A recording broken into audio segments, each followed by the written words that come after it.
വഖഫ് ബോർഡിൽ അമുസ്ലിം പ്രതിനിധികളെ നിയമിക്കാമെന്ന് ഇടതു സർക്കാർ സമ്മതിച്ചിരുന്നുവെന്ന് വി.ഡി. സതീശൻ.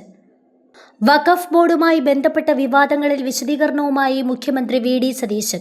ബോർഡിലെ അമുസ്ലിം നിയമനം മുൻ സർക്കാർ സമ്മതിച്ചതാണെന്ന് രൂപീകരണ ഉത്തരവിൽ തന്നെ പറയുന്നുണ്ടെന്നും പിണറായി വിജയൻ വർഗീയത പരത്താനും മുസ്ലിം വിരുദ്ധ വികാരം ഉണ്ടാക്കാനുമുള്ള പ്രചാരണം നടത്തുകയാണെന്നും വി.ഡി. സതീശൻ പ്രതികരിച്ചു.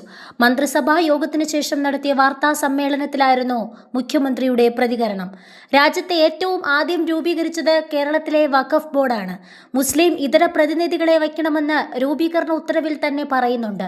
ബാർ കൗൺസിലിൽ നിന്നും പൊതുകാര്യ പ്രസക്തരിൽ നിന്നും ആ പ്രതിനിധികളെ തെരഞ്ഞെടുക്കണമെന്നാണ് ഉത്തരവിൽ പറയുന്നത്. ഈ പ്രതിനിധികളെ പിന്നീട് നിയമിക്കുമെന്നാണ് കഴിഞ്ഞ സർക്കാർ തീരുമാനിച്ചത്. ശേഷം 4 ഹർജികൾ കോടതിയിൽ വന്നു. മുസ്ലിം ഇതര ആളുകളെ വച്ചിട്ടില്ല. പിന്നാക്ക മുസ്ലിം വിഭാഗങ്ങളെ വഖഫ് ബോർഡിൽ വച്ചിട്ടില്ല.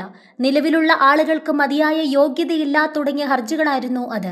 UDF സർക്കാർ ഇതെല്ലാം പരിശോധിക്കും. ഹർജികൾ തള്ളണമെന്ന് സർക്കാർ കോടതിയിൽ അറിയിച്ചിരുന്നു. സുപ്രീം കോടതിയെ സമീപിച്ച വഖഫ് ബോർഡും ഇക്കാര്യം തന്നെയാണ് സുപ്രീം കോടതിയിൽ ആവർത്തിച്ചത്. മുഖ്യമന്ത്രി വ്യക്തമാക്കി. വഖഫ് ബോർഡിൽ അമുസ്ലിങ്ങളെ ഉൾപ്പെടുത്താനുള്ള നീക്കം സംഘപരിവാർ അജണ്ടയുടെ ഭാഗമാണെന്നായിരുന്നു പ്രതിപക്ഷ നേതാവിന്റെ വിമർശനം.